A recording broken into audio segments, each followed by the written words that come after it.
When the last of the kids finally left the house and Lad and I became empty nesters, I had to get used to quite a few things. I had to get used to less laundry, fewer groceries, less chaos. It was very, very quiet there at the start. Another thing I've had to get used to is just cooking for two people. It's been a little bit of a bumpy ride, but I finally have a nice bunch of recipes for two that I want to share with you. I'm going to start with apple cider pork chops. These are so delicious, perfect for any weeknight, really packed with flavor and gorgeous color too. So I just have 4 very thin breakfast chops, and I'm making a super simple breading. All I added to the dish was a little bit of flour and some barbecue rub seasoning. And it's just amazing how little flour it takes for this recipe.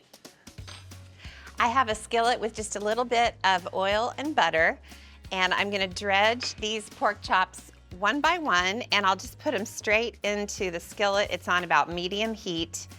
And this is just a nice light breading.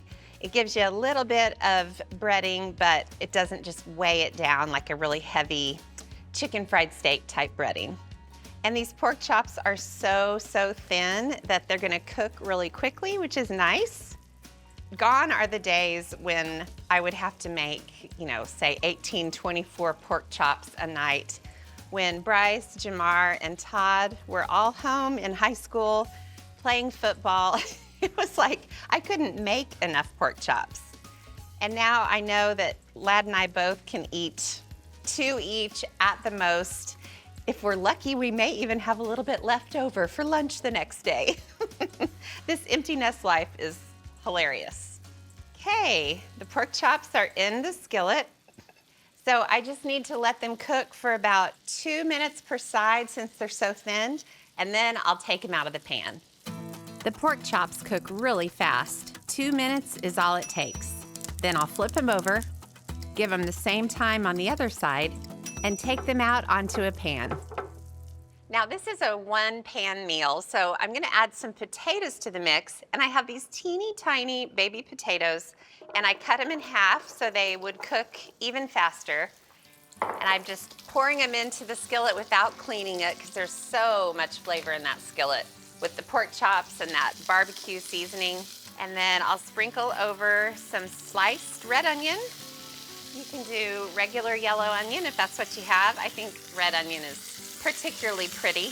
And I also have some sliced garlic cloves, so I'll sprinkle those over. And plenty of rosemary.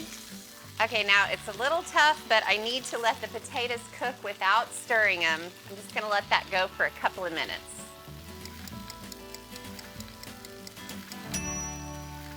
Okay, the potatoes are sizzling away, so I am gonna go ahead and start stirring, and then the onions will have a chance to cook. Oh my gosh. Now, even though this is a meal for two, I used a pretty big pan because I wanted there to be enough of that surface area so I could sprinkle all the potatoes in. All right, so I'm gonna move on with some liquid. These are apple cider pork chops, so the apple cider goes in first, and the natural sugars in the apple cider are gonna start to kind of cook and caramelize. Oh my gosh, that smells so good. And just a little bit of chicken stock to give it a little more liquid. If you wanted to, you could add some white wine or even something like a little hit of whiskey, bourbon. Any kind of booze would be really, really good in this. All right, and then I have some balsamic glaze, and I'll just squeeze in a good tablespoon or 2.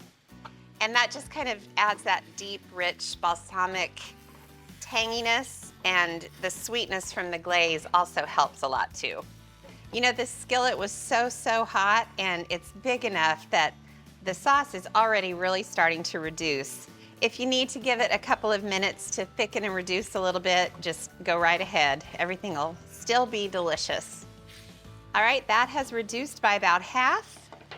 So I'm gonna make this even more scrumptious by adding a little bit of heavy cream. I'll just pour it here, there, and everywhere. The cream is optional. If you want the dish to be less creamy, just leave it out.